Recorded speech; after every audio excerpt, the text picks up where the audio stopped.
I believe the stage was already set by General Chandpuria, part of it that has already been covered. So what we'll essentially do, two other key aspects. General Bhatt, who is within the system, who understands the threats that India today faces from the from the space domain, and General Nair when it comes to cyber. I want to begin by asking you, General Bhatt, we are talking in the backdrop of Operation Sindoor, and what we have been saying, one of the finest military operations to have been carried out. But what we do not know was the attempt that was made by the Pakistanis to disrupt the system. 7,000 attacks that have actually taken place during the Operation Sindoor itself. General Bhatt, from the space realm, is India well equipped for having a real-time monitoring when it comes to space? The same very targets that were carried out, could we have actually got real-time space imaging capabilities? Do we really have that? It's a very difficult question you're asking me. And whatever I'm telling you is from the open domain and not from sources within. And what I would emphasize is that the satellite capability we had for specifically ISR, intelligence, surveillance, and recce, which was most importantly what armed forces require, what is on the other side of the hill, all information. I think we had adequate satellites for that. But what I would like to say is today the requirement of the three armed forces is persistent ISR, 24/7 ISR. And that means that if our aircraft strike Pakistan, the pilot, while he's coming back, comes to know what he has hit and what are we going to hit again. But that kind of capability we don't presently have. Because with the number of satellites we have, which is a total of 50, and ISR satellites approximately 10, our revisit time is limited to days, 4 to 5, 6 days, at best 2 days. So in this Operation Sindoor, we were very largely dependent on a number of foreign satellite suppliers. From Maxar to Planet M to ICCI, they were all providing us services. And yes, along with what we got and what we could analyze, we had a much better view of the battlefield. General Nair, when it comes to the cyber domain, it allows us deniability. What we saw Pakistan doing, 7,000 attacks during Operation Sindoor, trying to destabilize our system itself. Give us a sense, because you are within the system, to understand what the cyber threats that India essentially faces. What's the reality? Many of us in this room would have actually seen those images of the precision strikes. What we do not know is behind those precision strikes are yet another challenge that India was facing. Thank you for, it's wonderful that I could be part of this particular seminar or conclave. I just wanted to put it across saying that many of the speakers, earlier speakers, including the chief, mentioned about cyber as one of the domains of warfare today. It's not during conflict situations only that this particular domain becomes active. It's actually connecting each one of us today. And imagine a situation where if any of our services which the government provides, or if there is a service like the Air Chief mentioned about the integrated air defense controls, command control system which the Air Force has, a network which is actually protecting our airspace.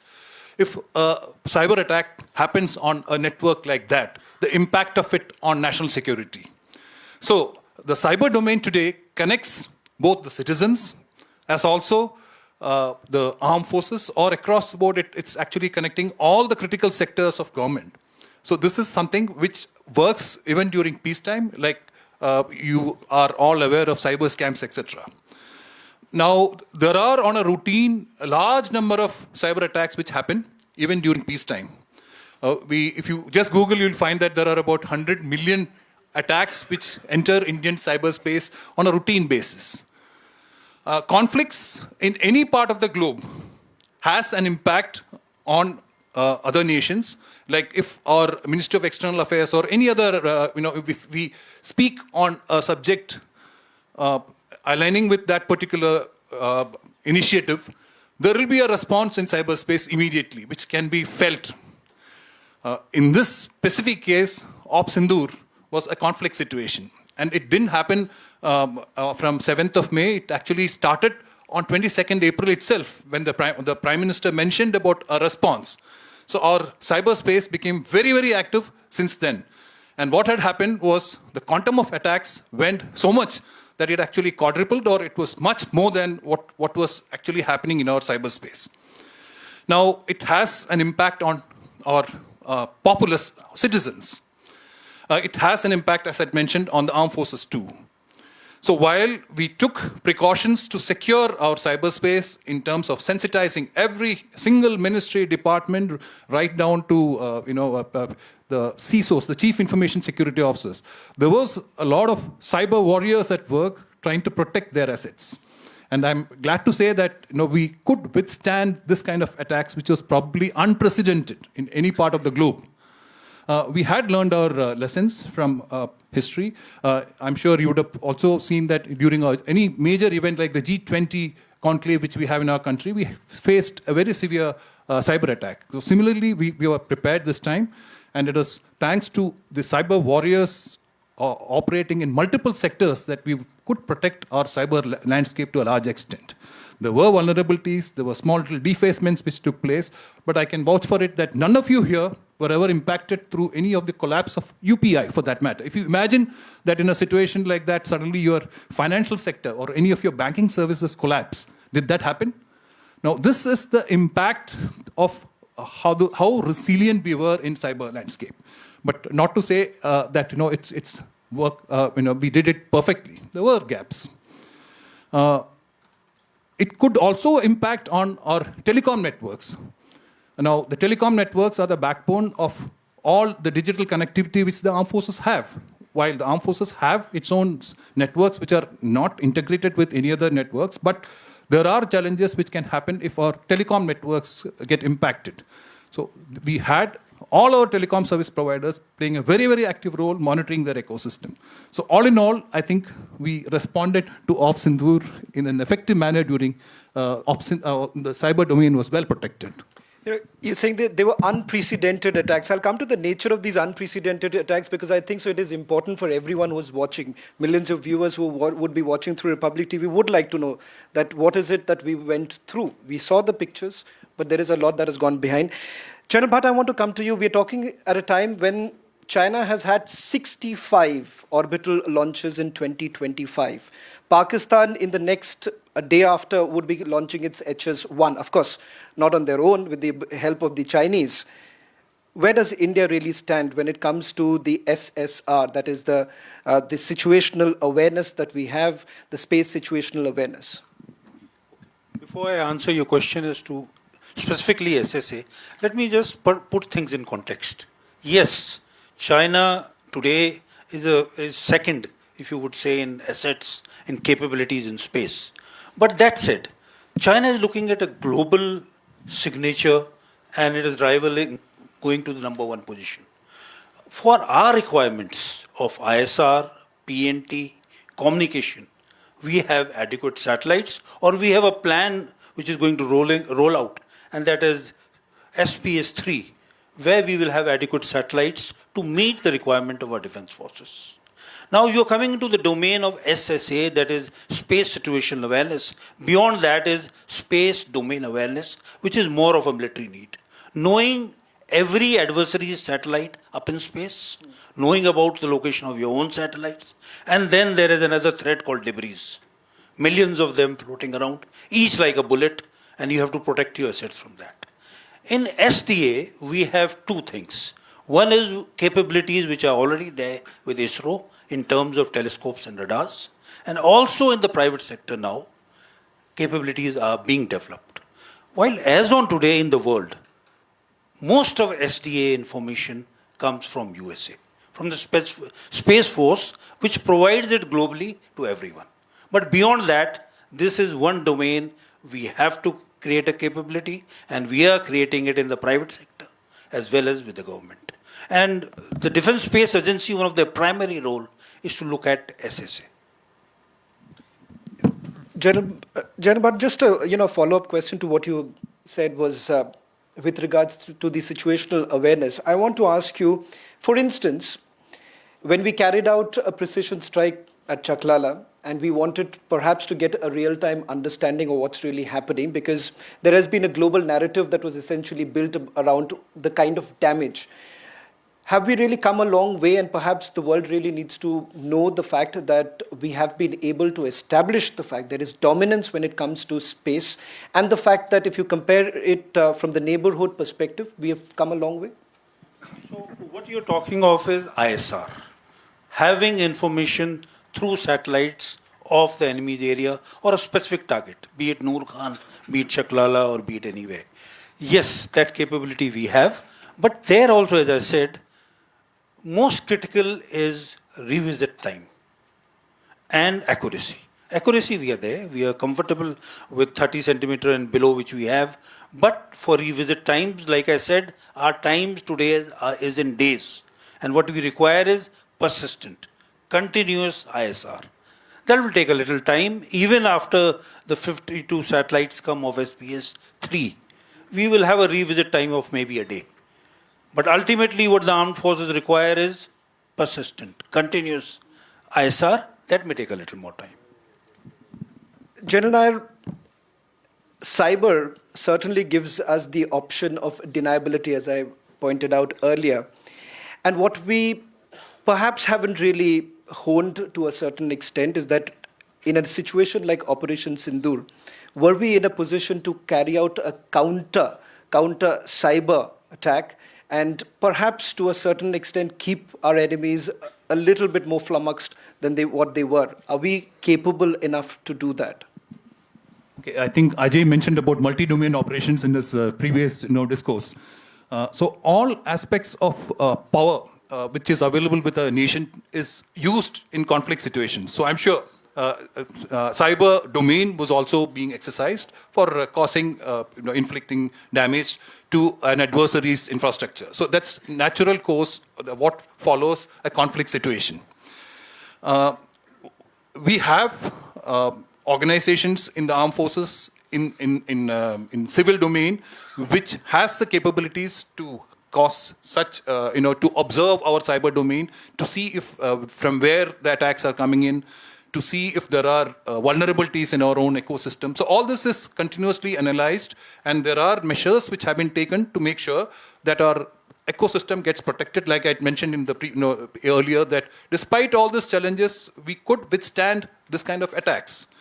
And any measures taken to protect this ecosystem, it could be operations which are launched against an adversary, it could be on to any other, we could even block our entire country. So these are all measures which are adopted as part of deterrence. Did you all see any new pattern, particularly this time? Because cyber warfare is not something new. And the fact of the matter is that we are living in the era of global conflicts, as we have been saying.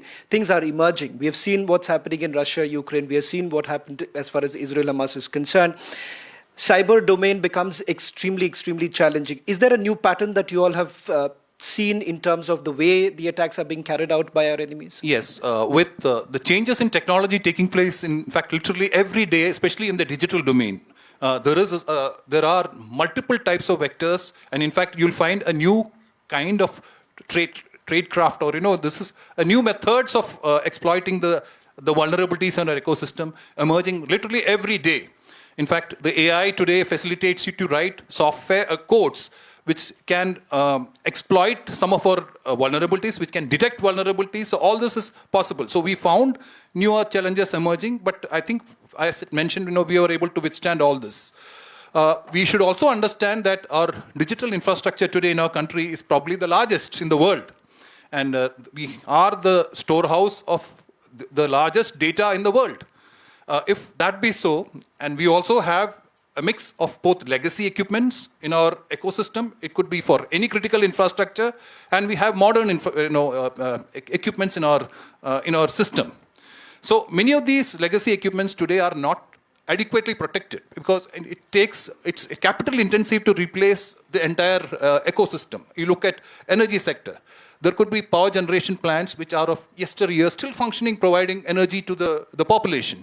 There could be telecom networks which are having hardware, software, which are of old vintage, but difficult to replace it at that point of time. So there are vulnerabilities. The software functions are, every day there is a new software coming up in our ecosystem. You look at your own mobile devices, number of apps which are coming up, literally, number of apps which are there. Every day there is a change in number of applications coming up. There are modern versions coming up. There are patches coming up into your mobile phones. Now, are you all aware? Now, do you know that if there is no support from the OEM for your smartphone, like Android 12 and earlier versions are not supported, or Windows 10 has, the Microsoft has finished its, the maintenance of that from October 15th. These are all things which are exploited, and there will be newer and newer versions.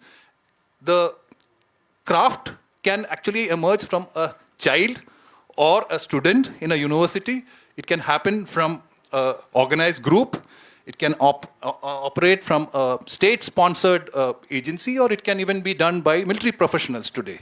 So the entire landscape of cyber keeps changing, and we did face newer versions of attack vectors during Sindoor. General Bhatt, when it comes to the space, is there a kind of a space war? The reason why I'm asking is that Navy already has its own satellite. The Air Force does. The Army essentially wanting to build. There is a narrative that some are essentially building, and that narrative is that there is a space war. Who exactly is going to really control? Is there a proper integration that are we really looking at? Is there a roadmap? So, firstly, I'll like to correct this version of naval satellites, Air Force satellites, or Army satellites. They are none. They are best said called armed forces satellites. Because, for example, Rukmini, yes, the initiative was from the Navy, but it is being used by all three services. Similarly, the Air Force satellite, so-called Air Force satellite, is used by all three services. And in future, we are calling it an Army satellite, again a misnomer. It will be used by all three services. This is just for communication. But in ISR, every possible satellite will be used by all users, that is the Army, Navy, and the Air Force. Now, coming to who will lead space or all aspects of space in India, well, that the Indian Armed Forces have really clearly defined for themselves. And the Defence Space Agency... What's the definition of it? Because there's no clear demarcation there. So, Defence Space Agency is the lead agency for all matters space in India today. And it will definitely evolve into a Defence Space Command. Presently, the lead service for that is the Air Force. But that is because, like cyber, we have given it to the Navy. We have given Air Force to look after space. Space will be a separate force. It will be carrying out facilities, services for all three services. Because anything which we have, any kind of asset, we can't ill afford to have it only for the Army or the Navy or the Air Force. And as it is, war in space will be integrated. It is a different domain of war and not air, land or sea. Is there a timeline that you essentially look at? Because things are evolving very rapidly. And of course, we are dealing with an extremely volatile situation in the neighborhood. Where do we really stand in terms of the years to come, in where we stand as far as the space allocation is concerned? So firstly, in ISR, the government has already, last year, given 28,000 crores for making 52 satellites. And the best part is, out of these 52, 31 satellites will be made by the private sector. That is SBS 3. And beyond that, of course, we have to go to SBS 4 and SBS 5. That is for ISR. For communication, already, under the CDS, they are planning that there will be a multi-orbital satellite constellation, not only GEO, but MEO and low Earth orbit, a combined constellation which will be again providing communication services not only to the Army or the Air Force or the Navy, but all three services. As far as PNT goes, and as you're well aware, NAVIC is the system which we have in space at the moment. NAVIC again will be used by all three services. We have not started actually seriously using it by the three services, but in the future we have to. General Nair, disinformation warfare, a technique that our neighbors have been using it to the hilt, and we have been fighting it out as a network too. Pakistanis certainly did not have the ability, but their only thing that they were focused was largely the disinformation warfare during Operation Sindoor. I want to understand from you, the nature of disinformation that we witness. And I want to get into specifics of it because I remember during 370, abrogation of 370, there were senior officers with whom we had a discussion while we were in Srinagar, and they said that, look here, we had no other option, but the internet had to be snapped. There is no other option. We couldn't have done it because the Pakistanis would have continued with this kind of a warfare. During Operation Sindoor, what is the nature to which they have actually gone to in terms of disinformation? If you look at any conflict situation for that matter, I think first aspect is truth suffers every time. You look at Mahabharata, if you go into mythology, you'll realize that how did Ashwatthama, that the rose of Ashwatthama actually enabled, I think Dronacharya was killed because of a ruse which happened. Now, in Op Sindoor, you would have seen that a lot of media information which is coming. Today, understand that the power of generating information is available to each one of us here. As citizens, from a smartphone today, you can actually generate information. And it could be in the form of a deep fake, it could be an AI-generated image, it could be an AI-generated video. It can happen to all of us today, and we have the capability and capacity. Earlier, it was restricted only to either spoken, or it could be on word-to-mouth, electronic or print media. Today, the power is available with each one of you here. And there are organizations which are working on disinformation also. So, there would be impact of deep fakes. Now, how do you prevent it is another question. There needs to be, and all of us need to work together to make sure that every original image or original data which is there has to be having an imprint. This is something which I think the governments are all working on. Can we have a system to prevent deepfakes on especially AI generated? So these are all things which are on. I think we as a society need to live with this particular thing, and maybe correct timely information like what happened post Ops Sindoor is probably the only way to tell the truth or convey the truth to the people. And it was very well orchestrated during Ops Sindoor. We had multiple sessions by the MOD. Maybe we could have done this through languages, regional languages. That's something which even the media houses could actually look at. Can you convert, most of the press briefings were in English or Hindi. Can we reach out to the populace through regional languages? Can we reach out to the global audience, as was mentioned by one of the speakers in the morning session also? Can we have our embassies or missions abroad picking up from the PIB link or from the MIB, Ministry of Information Broadcasting link, and then telling the people what's truth? This is something which we could actually practice for future. I want to end with you, General Bhatt.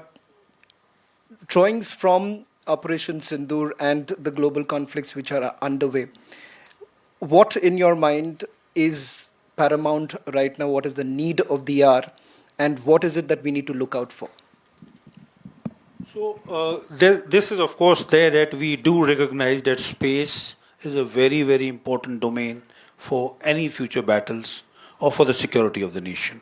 What is there is, do we develop our capabilities in the pace which is required now? The first steps have been taken and a whole of nation approach is also there. What I'm very happy is in 2020 the government announced that private space should also now participate in contributing into space. And the new startups in India, let me tell you, have done a fantastic job. And they will live up to contribute for the security of India in space. All regulations, as I would say, are in place. What is there is a little more push for us to... We have advantage, what ISRO has given us in 60 years. We are one of the very few spacefaring nations of the world. And we need to build upon this advantage to ensure the security of the nation from space continues. Gentlemen, thank you very much for joining us. In fact, I want to just share this because General G.D. Bakshi is also here. During the entire Operation Sindoor, the disinformation warfare, the way it was being targeted, in fact, you've had the DG ISPR spending a considerable amount of time watching at Republic TV, while Vice Admiral A.N. Pramod had a detailed presentation. Pakistanis were more concerned about how Republic was actually covering it. Had slides of General G.D. Bakshi and us, and that was their coverage of their operation. Thank you.